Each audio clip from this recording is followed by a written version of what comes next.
In this video, we're delving into flow mode, a feature that visually represents all the different workflows within your integration project. This is perfect for non-technical users who want to tailor their integration to their exact needs using only prompts and visuals. Here, we have an integration between Shopify and QuickBooks, which includes two distinct workflows. The first workflow is a Shopify order webhook trigger, which fetches order details from Shopify and creates an invoice in QuickBooks. The second is a customer webhook trigger that creates or updates the customer details in QuickBooks. Each step in the workflow can be examined in detail by clicking on the pencil icon. This opens up a summary of the actions taking place in that step.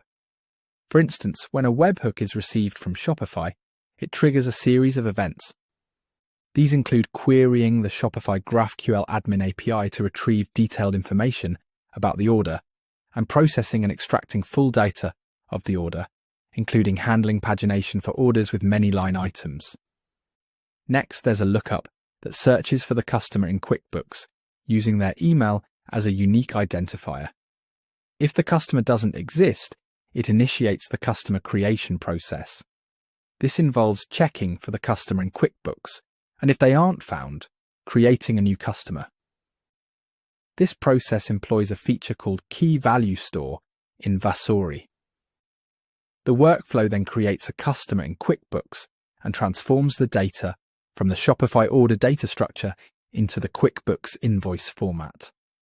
This includes mapping order header fields to invoice fields, transforming line items, calculating and mapping tax information, processing shipping line items as separate line items, and applying discounts according to the QuickBooks format.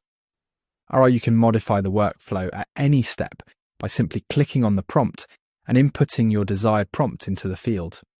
This updates the integration specifically for that workflow step, without the need to rewrite the entire integration.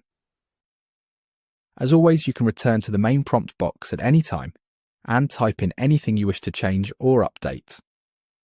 This is the flexibility and convenience of flow mode in Versori,